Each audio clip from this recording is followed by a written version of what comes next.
This is a great honor for every fan of the Dallas Cowboys. I'm honored to be in the NFL.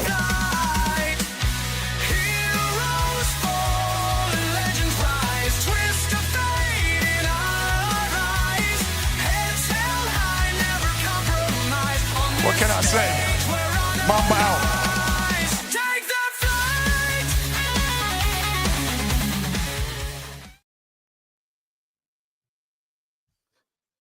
Well, good evening, everybody. It's your boy Jay McLovin with Tony Gonzalez and his son Gonzo. How's everybody doing tonight? Is everybody getting the sports out of our systems? Is it all going the way we expected it to go? Yeah, I guess. I mean, I know Chris picked Seattle to win tonight. He also picked Detroit to win tonight, so he's having a good night. Probably would have been a good night to maybe find another team and maybe could have parlayed or something. Can you do it? Hey, Chris, can you do again, I don't know a whole lot about betting, but can you do two different sports in a parlay? So, like, can I have a baseball game and two football games as a parlay? Can you do that, or does it have to be all one sport? No, you can. You can do different sports. You can do about anything you want, basically. Yeah, pretty much. They'll take your money. I wasn't sure if that was a thing or if you had. Okay, I was curious about that because that would have been. Man, we could have got some good parlays today. I had a good one yesterday on the Colts game. Did you? Yeah, good same game. You did a good parlay with the Colts. A same game parlay. Okay, what was the other two parts of it? I had the Colts money line, Jonathan Taylor to get 2 touchdowns. Okay. And Tyler Warren to get a touchdown. And I won $250 on a $10 bet. Hell yeah. Let's see how many. Let's see. Okay, carry the 4, double the 7. That's about 8 ounces of marijuana I could have bought in Michigan with that. Damn. Again, I said Michigan because it's legal there, so I can say what I want to say. But no, it hit a decent one. But I wish I'd have took Jonathan Taylor for 3 touchdowns because that'd have been a nice payday. Yeah, I know somebody. I know somebody that's hit in the last 6 weeks has hit like 3 parlays. 2 of them, really, $900 a piece, and I think the other one was over $500. And I don't think Chris, what was the bets? Maybe $10 a piece. Yep. I think $10. He got like $2,200 off that. Yeah, in the last 6 weeks, he said, I know at least 3 parlays. He may hit more than that. He had another one yesterday for about $350. Did he? Okay. Now that's making is he like a professional? Is he like a professional bettor? Is that how he does so well?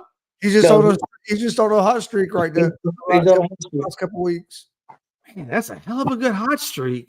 And he don't bet very often. He bets like $5-10 on at a time on these parlays, and he's been hitting. And it's usually kind of like Chris did. He picks games every now and then, but it's usually more players, right? He usually picks touchdown scorers. Yeah. Okay. Yeah. No, that's pretty. Hell, good for him. Damn. So tonight, right now, we'll start off with the Lions and Buccaneers game. Currently, it's 24-9.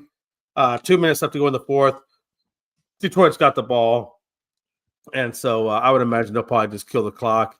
The big thing I took away from tonight's game was Mike Evans is hurt again. I'm sure y'all saw that. He got carted off. I don't know how serious that is, but it's never good when you're carted off. So now, they're most likely going to lose this. Well, they are going to lose. They're going to lose this game tonight. And then I don't know who they played next, but they're going to be behind the 8 ball again. Now, they did get Ibuka back, and he seemed to be okay. So that is one guy, but they still don't have Bucky Irving. They still don't have Godwin or Evans. They're dropping over there. Well, they've played most of the season. They started the season without Evans or Goodwin, I think, and they did okay. Ibuka really stepped up. They need him healthy as he can be. I think as long as they got him, I think they might be all right for a couple games. But yeah, it's. I wonder if they might be interested in Tyler Lockett. Hey, no, seriously, because that's just about how depleted they are. And Baker could do well with Tyler Lockett. I mean, that would probably be your slant guy or whatever, and then go that route. And I don't know if Ibuka, I don't know, is he a slant? Is he slant or not a slant, but is he a slot or is he a wide or does he do the deep routes? He can play anywhere, but He could do either. So Lockett could probably do the slot and he could do the deep route then. But I mean, they could make that work, is what I'm getting at. I mean, with Otten over there tight end, Rashid White as their running back. I mean, they could probably do a makeshift with that. I think until they get their other stars back. I would think. Some people because it's been rough. It's been rough today for them. Yeah. I will tell you this.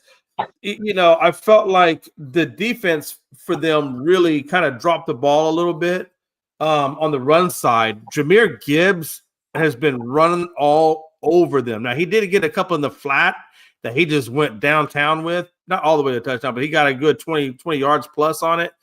But I don't know how much of the game you watched, but they were giving holes. I mean, there were holes for this man to run through, like big holes for him to run through. He's been getting, I don't know his actual total. Matter of fact, he's running right now. He's getting ready to score, it looks like, unless that's the replay I'm watching. No, I think that's a highlight. I apologize. But, I mean, he's had a big day, and their defense has not been able. So it's not only the fact that they were underscored, but they really did not show defensively, or have not shown up defensively in this game. Yeah, Detroit. So Jahmyr Gibbs has 20 touches, 218 scrimmage yards, and 2 touchdowns. Like they had no answer for him at all today. And Todd Bowles is a defensive guy. That's his sticking point. His defense. I don't understand why they were giving up so. I can get you on the offensive side, but why are they not stopping the run? And they were running like this from the get-go. I think Tampa's weakness is their defense. I mean, they've got a good offense. But that's my question about Tampa Bay making any kind of run is their defense. And Detroit, when they're on, offensively, when they're on, they're hard to stop for any team. Now they haven't been on all year, every game, but when they're on, they're a very tough team to handle. Seattle has scored the first touchdown in that game against Houston. They're up 7-0. Charbonnet just got a touchdown. Did he? Well, I didn't want to hear that. Damn it, Charbonnet. I got Kenneth Walker the third. Kenny. It's so hard to just score points. But yeah, so Detroit is going to get that, or is going to get that win. Now, like you said, we got the Seattle-Houston game. I actually got Seattle. I'm playing Seattle's defense this week, but we'll see how that works out. I think whoever's in that. I don't know if y'all watched that, but it looked like there was a couple players in there that their legs were going ways that it shouldn't go when they were getting tackled. There was some really weird stuff going on in those piles. That's crazy. So anyway, now, also the other game we had was the Cardinals. Cardinals. Why am I saying Cardinals?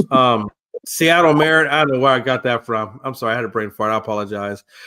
Seattle Mariners versus Toronto Blue Jays. Jays in combining sports or something. I don't know. Kind of weird, man. Weird shit happens after 9:00. I don't know what to tell you. No, but I think. Correct me if I'm wrong, Chris. I'm just looking at the score now. I think they're up 3-1 right now. Correct? Yes, 3-1, middle of the 7th. Yeah. I don't know, man. I know we talked about this in the pre-show. I really thought, that Toronto was going to come out a little bit better, faster than what they have. They have not. Kirby, I think Kirby was on the one that's on the mound tonight. He's done a good job. But, man, with Vlad, there was one point where they had a man on, 1 out, and Vlad was getting ready to come up, and the dude wound up hitting into like a double play, and they actually got out of that inning. That would have been a good opportunity for them to even it up at 3 apiece. But I don't know. What do you think so far about this game, Chris? Have you watched? I don't know how much I've watched of it with the football on. It's one about what I was expecting so far. It's why I think Seattle would be a tougher matchup for the Dodgers. Seattle, to me, has a better pitching staff, and then Seattle's been able to get some offense going tonight. And their pitching staff has been able to hold Toronto's bats tonight. It seemed like it's been like every other game, and for some reason, the road team has won. Like I said, won more games in this series than the home team for some reason. So, but that's why I really like Seattle's chances. And so far, it's still a long way to go. They still got 9 outs you got to get. So, Hey, still a do long either way one to of, go. do either one of you guys know, is the World Series the same as these playoff series where it's 2-3-2, or is it 2-2-1-1-1? I would imagine it'd be 2-3-1-1-1 because that even in the 5, isn't that what it is? I think it's Well, it's 2-2-1 or something. no, in this it's two. In this series, it was 2-3-2. The home team Okay, started that's right. played Yeah, the first two. The road team got 3, and then the home team. That's the way it was in this series now. But I didn't know if it was going to be 2-2-1-1-1. I don't know why they. I mean, I think it should be. I never really liked the 2-3-2, but if you're going to use it for the National League and the American League, I think you should use it for the World Series too. Oh, I totally get that, and not only that, but it would make it for less travel that they'd have travel time, right? And also, you could have back-to-back games instead of having to spread them out. So that way, you'd only have 2 off days. If the Which I series think starts, that would be perfect. if the series starts Friday and Saturday, and it'll be off Sunday. It's the same. It's the same as the championship series. It's the 2-3-2. Oh, it is 2-3-2. Okay. Yeah, same as the championship series. Yeah. Which I think that's the way it should be, honestly. I mean, you don't have to stretch it out that far. I mean, October, well, it's not that many days left in October anyway. So, yeah, that makes sense. That makes sense.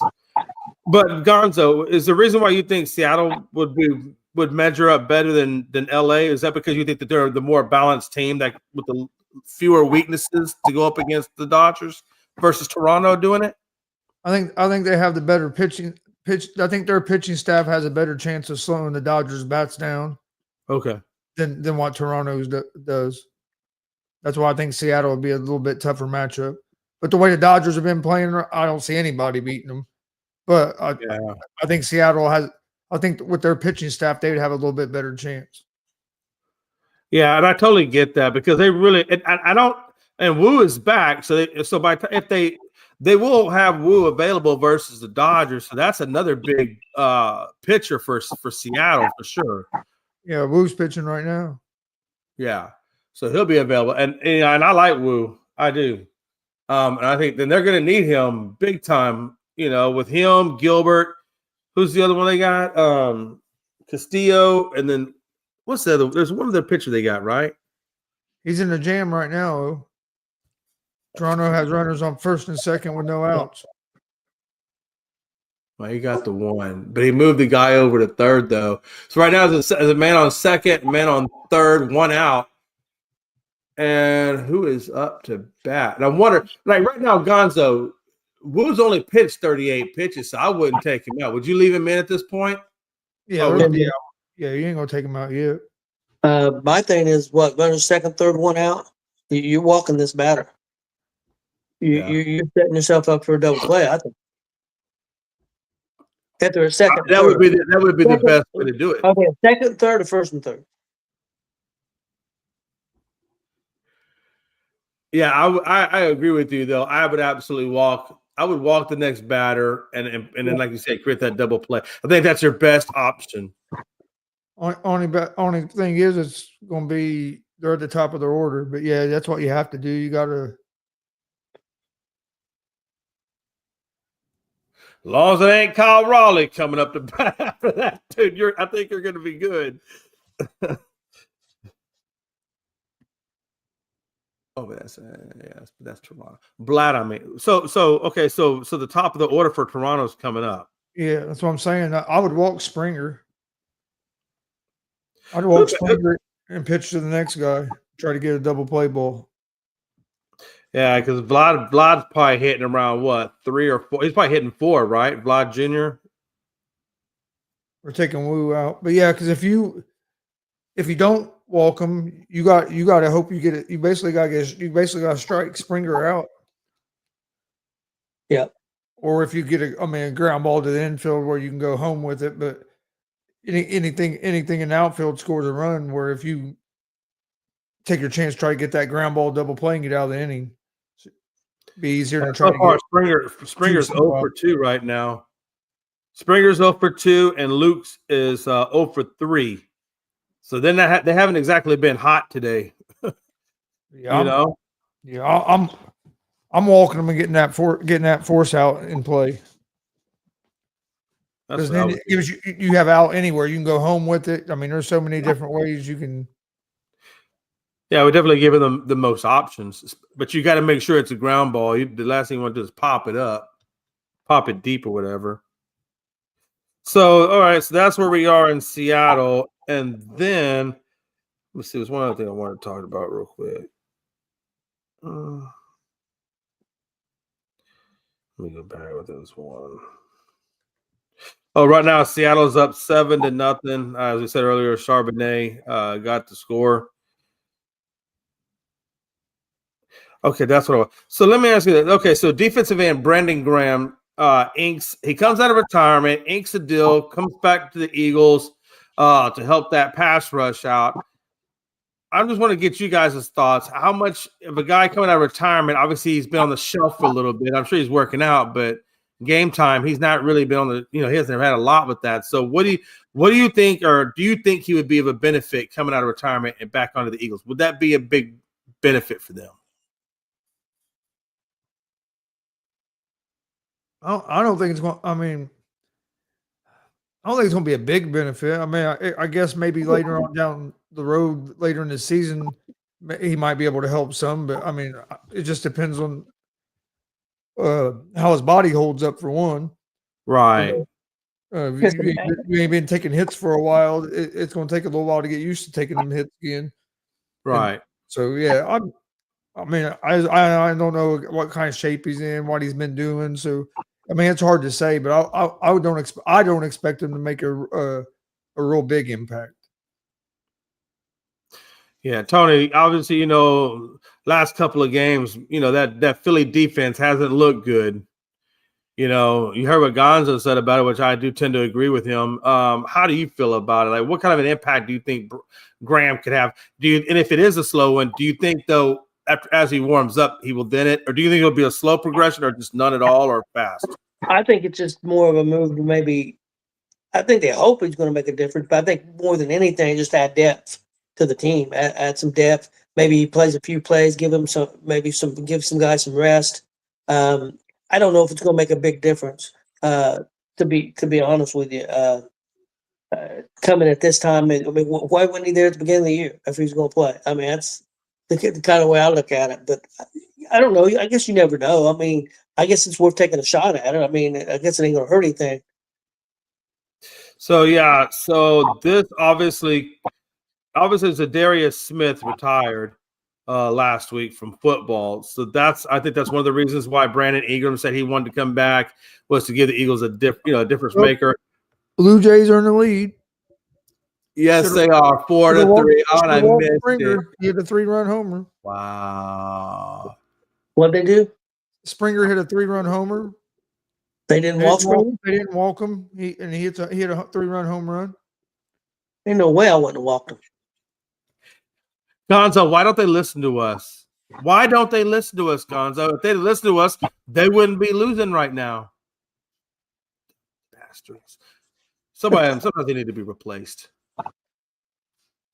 But yeah, I'm curious to see what the one thing I do think that I think he's going to be a big thing for that defense is leadership. I think he's going to bring that leadership to that defense because they lost a lot of leadership, last year when they let go of a lot of players, especially Sweat, when they let go of Sweat. So I think the biggest thing I want to see out of him is how he is as a leader, like when he comes back, and what kind of an impact he'll have with his leadership side of it, Yeah. We'll see. Think what was one other thing I wanted to talk about real quick. There we go. So obviously, the last two things I want to talk about real quick. Tyler Lockett, as you know, got released by the Titans today. Was that do you think that is a sign of them throwing in the towel and just trying to restart over, or do you think that he just didn't have enough to offer them? I mean, why would you, when a team is kind of struggling, why would you want to get rid of the veterans that you have? He didn't want to be there. Okay. He wanted out. He asked for his release, and I think they figured, look, man, if this dude heart ain't in it, we're not going anywhere anyways. Just give him his release and let him, do whatever he wants to do. Some people, I just brought up earlier about maybe Tampa Bay, but I've heard rumors that he's going to go to the Raiders. So I don't know.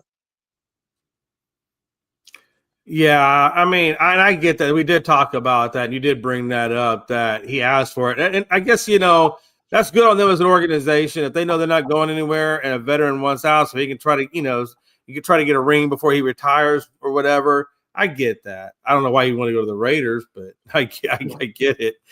I don't think the Raiders. He wants to go to the Raiders, be back with Pete Carroll. Oh, is that? Yeah, and Geno Smith. Yeah, I can understand that.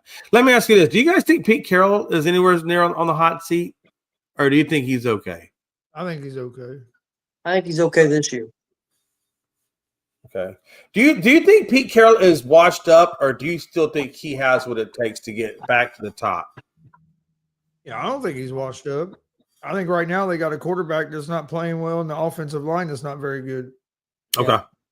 I think it's their biggest issue. Yeah, I tend to agree. I think, and I think a lot of the reason the quarterback's lost confidence is because of his offensive line. I think if his offensive line was protecting him, I think he'd feel more comfortable. I mean, he's proved he could play. He played well for Seattle and Pete Carroll for the last, few years. And you stay with Pete Carroll. The only thing that's changed is the talent around him. You don't have near and that's the other thing. Don't have near the talent with the Rams. I mean, he's got a decent young running back, but receiver wise, it's not what he had in Seattle with Metcalf and Lockett and some of the other guys.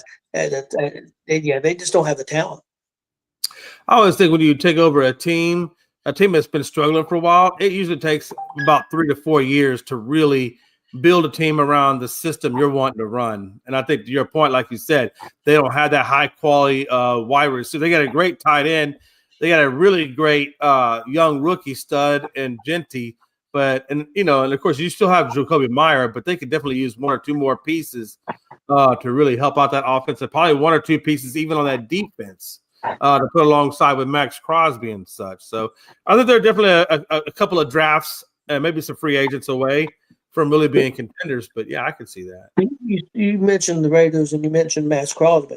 There's been some rumors going around that Max Crosby was going to be dealt, and one of the teams that's been mentioned has been the Indianapolis Colts. Wow, what do you guys do with the Max Crosby?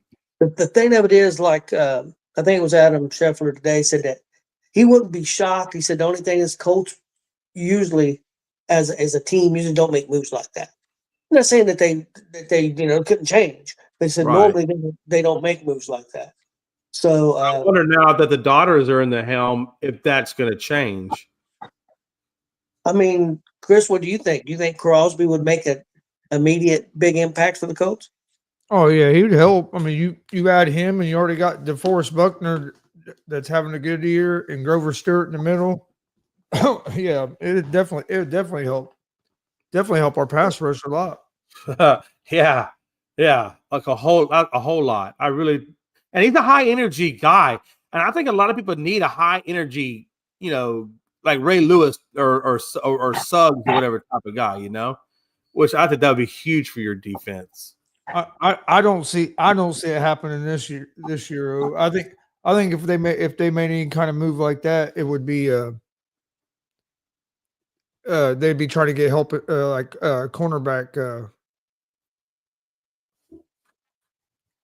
cornerback help, secondary help, because we're thin there right now with injuries. So to me, if he was going to try to make some kind of move at the trade deadline, that's what you would be more apt to get. But you never know. What up, guys? Hey, what up, Big Glenn? Could be better. Jameson Williams fucking jacked it all up tonight. That fucker all need 2 dang points, and he can't do shit tonight. So it sounds to me like you're a little sad right now. Oh yeah, I'm like, this dude has got at least 2 points all season. He doesn't need to get 2 points tonight. I would have beat freaking Dustin's ass. But instead, you lost. Yeah, absolutely. But I tell you You what, lost. I ain't listening to Sunday though. Seattle scored again. Not surprised. Yeah, Seattle did. So now it's tied up at 4. No. Football. Oh man. Your mind's all baseball, Jay. It's all right. No, but it's weird when you got like 2 Seattle teams playing at the same time. You're like, man, okay, I chose the wrong sport. My bad. Yeah. Hey, you know, both have a somewhat of a good night. I haven't checked on the MLB yet. Oh man. Who got the touchdown for the Seahawks? I couldn't tell. I know he got a penalty on him. I didn't know. I thought you could celebrate. All he did was dunk it over the goal post, and they give him. You can celebrate, but you can't dunk on the goalpost. That's a penalty. Well, he got a penalty. They still got got a penalty. They still got I'm about to find this out for you, Gonzo. Zach Charbonnet. Damn it! No, Yeah, this pisses me off, man. Stop using Charbonnet. It wasn't Oh, Charbonnet. wait. This was the receiver. Good. Nick I'm Jibba. tired of hearing Charbonnet. I need Kenneth Walker the third. Who was it? It was number 11. Jackson Smith. You said Jackson Smith. It was Yep. number 11, whoever it was. Man, Nico Collins hasn't even gotten a reception yet for Houston. This is not looking good, man.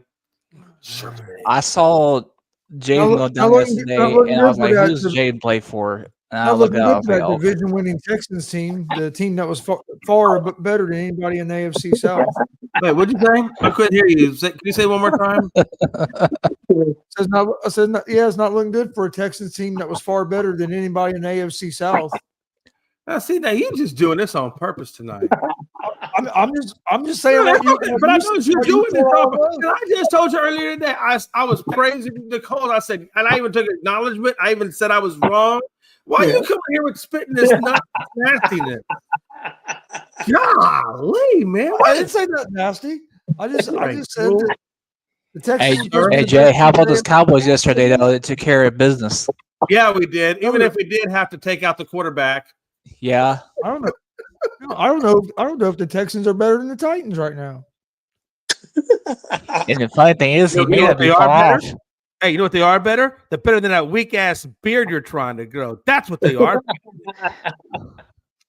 Yeah. Oh, yeah. I remember when you used to have a beard and you used to look cool and stuff, and then you went and did that. I don't know what that is, but whatever. Yeah, that beer was looking epic, like freaking the guys from ZZ Top. All right. Hey, last question for tonight, right? Before we get out of here. Oh yeah, Najigba. Yeah. So Lamar Jackson is expected to be back after the bye week. I didn't get a chance to look, but I believe, correct me if I'm wrong, they're 2-5 or something along those lines, if I'm not mistaken. I want to say they're 2-5. Let me. Who's 2-5? I believe I said the Ravens. I'm not the Ravens. Yeah, the Ravens are 2-5. I believe. Am I right? I think you're I don't know if they're 2-5 or 1-6. I'm not sure. Oh, I'm pulling that up right now because if he comes back, I guess my question is to you guys: if he comes back after the bye week and can resurrect this program, do you think that they're still in it, or do you think that that it's just too much right now that they're too many games they're down by to get back into it? The door is cracked. There's enough room open for them to get back into it, but they're going to have to rattle off a bunch of wins in a row to get back into it. Yeah, you're right. They're 1-5, and then Pittsburgh's 4-2. So, yeah, I mean, I don't think they got much of a chance. Yeah, the door's cracked, Tony, but not very much. I don't think Pittsburgh would really have to start losing a bunch of games for them to get back in it. And then you got Cincinnati, who's got a better record than even Cleveland's got a better record. I have more faith in Cincinnati than I do probably Cleveland, and I'm not sure I got faith in Cincinnati either. But it's just, I mean, I think Cincinnati's what 3-3. Yeah, what a damn shame, Frankie. Woo, yeah. blah blah blah. Back to shoot 3 feet isn't happening. Yeah. year. Hey, I'm starting to figure it out now, Frankie. This is when I start getting rolling. So Wow. Yeah, I didn't get the breaking news, Frankie. Put it in the chat or just come on the show and tell us the breaking news because I didn't get the breaking news. But yeah, so again, Tony, they're 1-5. Pitt is at the top at 4-2. I mean, they definitely can get back into it. It's just, how, is it going to be an easy transition to get back into it, or do you think they're going to struggle to try to get back into it? I personally, I mean, he's not back yet, and I don't think they can get back in. That's just my opinion. Diego Collins got a catch, but a flag on both teams. But I saw Jay's fantasy points. Yeah, man, I didn't want to put that up there. Thank you for reading it. Merry Christmas. Man, it's been a rough week for me, fantasy football wise. This has been a rough week. I mean, it's been ugly. Oh yeah. So Mike Evans suffered a broken collarbone. Oh shit! And is out for most of the year. Coach Todd Bowles announced absolutely brutal. So he done. And I don't know how long it's going to take before they can get Godwin back to give them some help. Opposite of who they got left? It's Egbuka. They still have him. So that's it. Egbuka. Am I saying his last name right? That's a weird last name, but I think I'm saying it right. But anyhow, so yeah, I think they can still get back into it. The Ravens. Oh, I don't know. I don't think so. They weren't winning games when they had Lamar Jackson because their defense can't stop nobody. So I don't. Yeah. Unless they get that defense fixed, it's not going to matter who their quarterback is. True. Hey, Glenn. You know what I was? Yeah. I'm gonna talk about one thing, but I know they talked about the Cowboys earlier. When I looked at Dak Prescott, I was telling them earlier, Dak Prescott is actually having if you look at his stats, he's having an MVP year. You know what I'm saying? Absolutely. He's right at 1,900 yards. I think he's got like 12 touches or something like that and 3 interceptions. I mean, he's not looking bad. No, not at all. He's definitely in the top 5 in that conversation. That's for damn sure. I think the MVP should be Jonathan Taylor. He won't get it because they don't give it to running backs. Yeah, and that sucks, Tony. Yeah, because you know how I feel about that because he's had a great year too. Daniel Jones should be in the conversation as well. Yeah, he should be in the conversation. I don't think he's. I mean, I don't know who's. I mean, I think he should be right up there at the top right now. Yeah, who are you gonna put ahead of him? Well, that's true. I mean, people was trying to say Baker Mayfield, but he didn't do shit tonight. I mean, but when you look at it, when you look at Dak, right? And believe me, I'm not saying Dak's elite. I'm not trying to go that route or anything near it. But what I do find it interestingly is if you look at just this is a regular season award, Dak Prescott really plays good in the regular season from a statistical standpoint, right? But when he gets to the postseason, that's just when he just poops the bed all the way around. And so I think a lot of times he don't get at least credit for how good he plays in the regular, but he definitely poops the bed, in the postseason. Not just poops the bed, he shits the bed. I mean, he does. I mean, no, seriously. Well, if you look at Dak Prescott's career as just a regular season quarterback, which is really what the MVP is for the regular season, saying great, he really does do good on that. I mean, he's very competitive with it. Well, let's say he keeps up the numbers, and I'm not mad. He's playing well. But if Dallas don't make the playoffs, how can you? Even if he has great numbers, I mean, I think that's got to have something to do. I mean, and usually they don't. That's such a hard thing to do, though, man. I mean, it's such a team sport to say one person or to hold it back. That's hard. That's hard. They usually don't give it to. What I'm saying is they usually don't give it to somebody that's not. Has some. I mean, let's say Dallas don't make the playoffs, even though let's say Dak throws 35 touchdowns and 4,000 yards, and statistically better than anybody else. Dallas don't make the playoff. I don't think they consider it. Yeah, I don't know the political side of that. If that's what they do or not. I can certainly see that being a plausible reason, though, for them doing that. I could see that. They ain't gonna give it to a quarterback that's on a losing team. That's why they didn't give it to Joe Burrow last year. You can make an argument Joe Burrow had the best season out of any quarterback last year, but he wasn't in the MVP conversation because the team was a loser. Yeah, That defense is which I think is a disservice though to the quarterback. It really is a disservice. And if the running back is the same thing, Jonathan Taylor or whatever, if they're doing that well. Outside of what I guess would be considered just a good statistical yard per carry average. If they're doing that well, but they're on a losing team, the running back should get it too. I don't mean, it could be whatever. I think Jonathan Taylor, whatever, I think Jonathan Taylor should be the favorite right now, but they give it to a quarterback. Jonathan Taylor's having the best year out of anybody right now. Last year, I thought Barkley should have got it. Yeah. They didn't get it. So No, they're going to give it to a quarterback, but yeah. I'm just Taylor's having a hell of a season. Did Barry Sanders ever get league MVP when he was playing? Did they award that to him? I know it's a quarterback award, but you would think if anybody would get that award, it would have been Barry Sanders if it was going to be a running back. This is Jonathan Taylor's numbers this year. 697 yards and 10 touchdowns and averaging 5.3 yards a carry. That's just his rushing numbers. That's not his including his receiving yards. Yeah. Just rushing, he has 10 touchdowns and almost 700 yards already. And he's averaging over 5 yards a carry. I think he's got at least a couple receiving touchdowns. I thought. Yeah. Yeah. Yeah, he does. I just gotta find him, but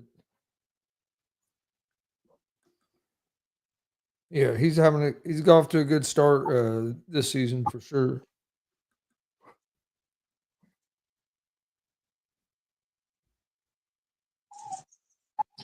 Yeah, Frankie's saying that Jonathan will probably get Offensive Player of the Year award instead of the MVP, like Barkley did the previous. I could see that happening.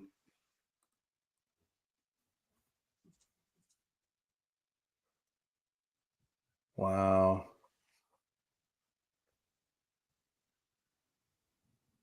Well, guys, let's get out of here.